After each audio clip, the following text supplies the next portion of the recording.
Hello students, कैसे हैं आप सभी। हमने ऑलमोस्ट हमारा केमिकल काइनेटिक्स चैप्टर कंप्लीट कर लिया है। अब हमारा लास्ट टॉपिक चल रहा है, ऑलमोस्ट एंडिंग पे हैं हम लोग। हमारा जो टॉपिक है वो है कोलाइजन थ्योरी। कोलाइजन थ्योरी क्या होती है, जैसे कि जो एटम्स, आयंस या मॉलिक्यूल्स होते हैं उनको हम स्पीशीज़ भी बोल सकते हैं।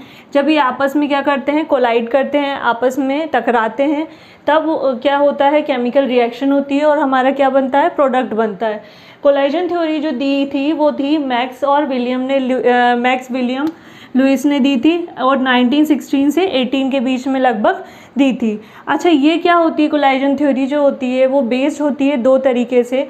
अगर एक होता है इफेक्टिव कोलाइजन और एक होता है इनइफेक्टिव कोलाइजन।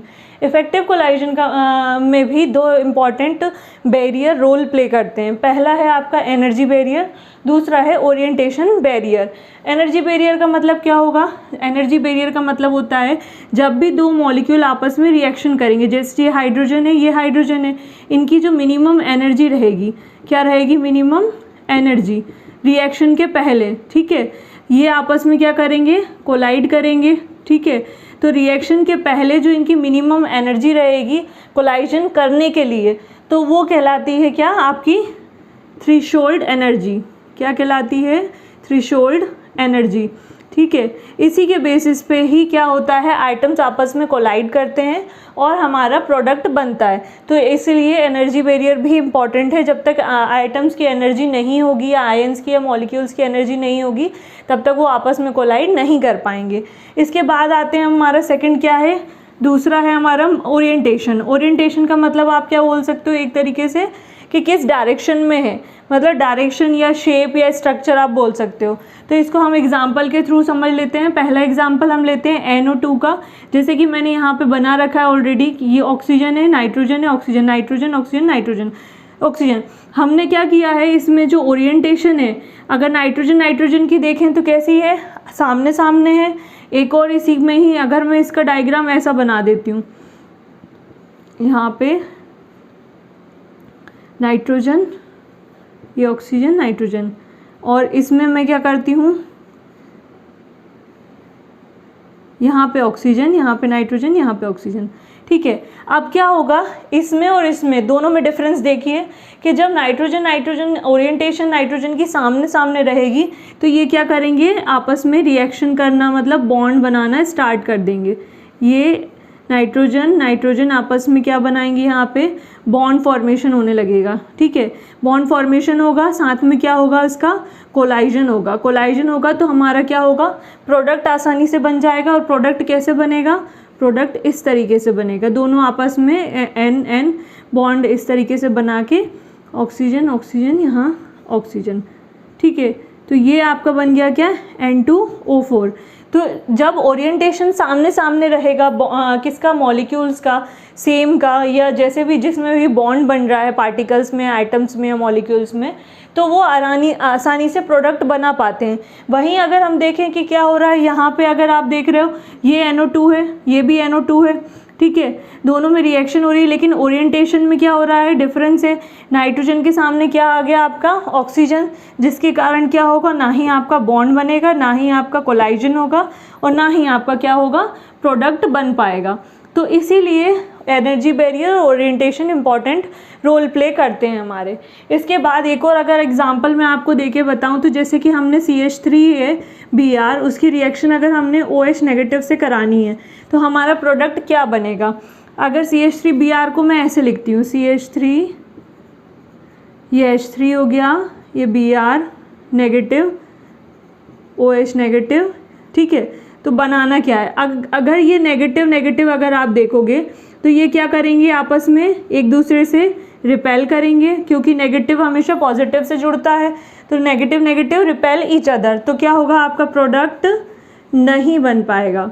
क्यों, क्योंकि ओरिएंटेशन सिमिलर या जैसी चाहिए वैसी नहीं है। और वहीं अगर मैं इसको चेंज कर दूं, जैसे कि मैंने यहाँ पे क्या कर दिया, H, यहाँ पे Br है आपका, तो Br को मैंने जैसे एग्जाम्पल के लिए यहाँ लगा दिया, Br नेगेटिव, C पॉजिटिव रहेगा पार्शियली। ये जो सिंबल होते हैं ये बने होते हैं, ये पार्शियल पॉजिटिव का, ये पार्शियल नेगेटिव का सिंबल है, ठीक है। और यहाँ से मैंने OH नेगेटिव लिया है, तो यहाँ से क्या होगा, इनमें बॉन्ड जल्दी से बनना स्टार्ट होगा।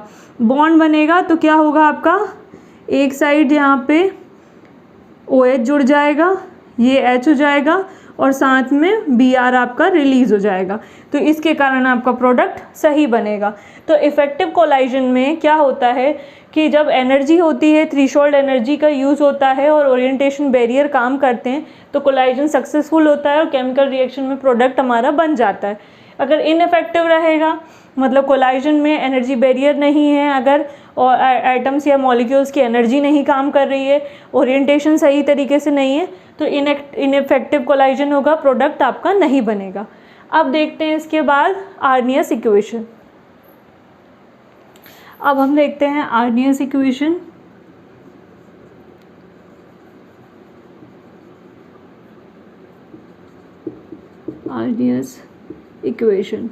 आर्नियस इक्वेशन जो दी थी वो किसने दी थी, आर्नियस ने दी थी।